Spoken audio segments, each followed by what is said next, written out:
E aí, Soneca?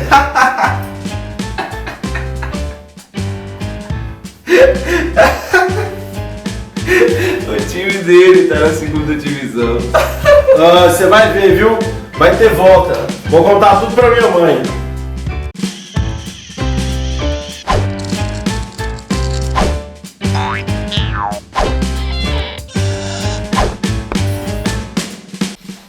E aí, Barras? beleza? Bom demais. Nessa aula a gente vai falar sobre o modelo atômico quântico.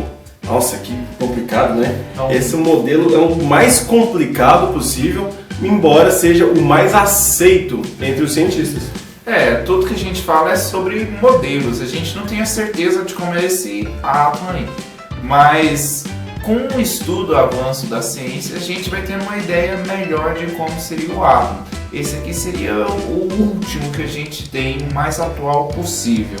Mas ele é bem complicadinho, a gente vai te dar só uma ideia de como que funciona esse modelo quântico. Porque a gente também precisa ter alguns conceitos de mecânica quântica para entender ele melhor. Beleza? É isso agora.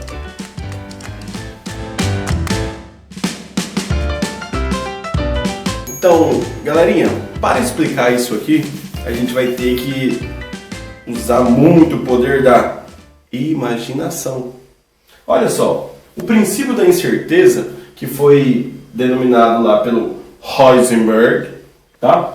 Ele fala o seguinte, que o elétron, ele é muito pequenininho, então como ele tem massa desprezível, você não pode localizá-lo ele exatamente. Então você não sabe onde está o elétron, qual é o tipo de curvatura que ele faz, o que ele está fazendo dentro do átomo, porque a gente não sabe a localização dele. Ou seja, a gente só tem mais ou menos uma noção da provável região onde ele se encontra.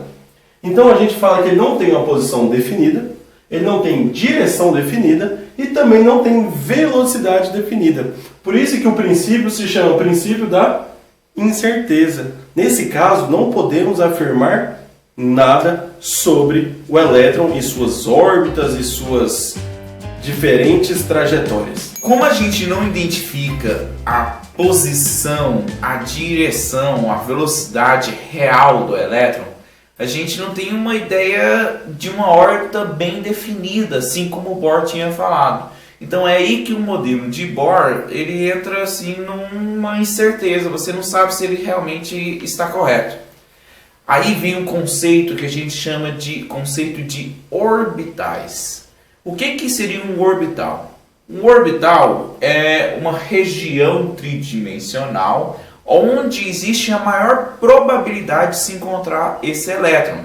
O elétron ele tem um comportamento de onda, então existem umas equações de probabilidade para ter uma ideia de onde mais ou menos eu poderia encontrar esse elétron.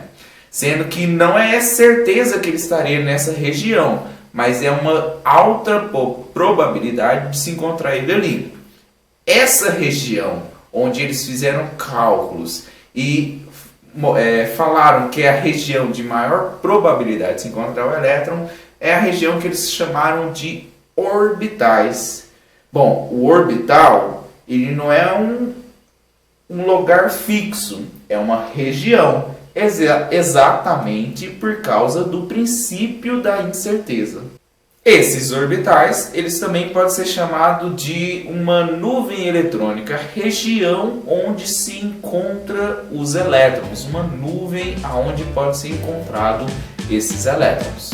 Como a gente disse, esses orbitais são extremamente complexos, mas a gente vai apresentar para você os orbitais mais simples, que são os que aparecem no ensino médio, que são os orbitais S e P. Dê uma olhada.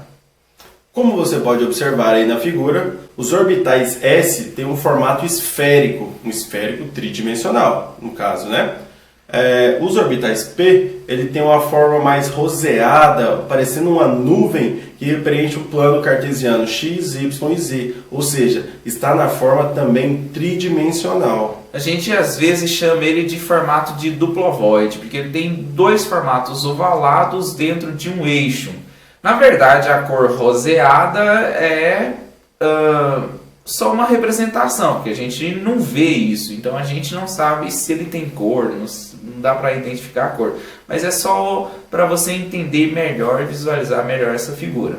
E nessa aula você viu agora o modelo quântico. É muito raro você encontrar algum vídeo no YouTube falando sobre modelo quântico. Tanto é que quando eu fui pesquisar para fazer essa aula, eu vi uns vídeos em espanhol, você acredita? Mas assim, a gente só te deu uma ideia, porque você não precisa aprofundar tanto nesse modelo. O que você precisa saber mais sobre o modelo quântico é identificar a posição quântica dos elétrons. E é isso que a gente vai estudar na próxima aula, sobre os números quânticos, que identificam a posição, que identifica a quantidade de energia que esses elétrons podem ter. Beleza, galera? Então, nos vemos na próxima aula. É nóis!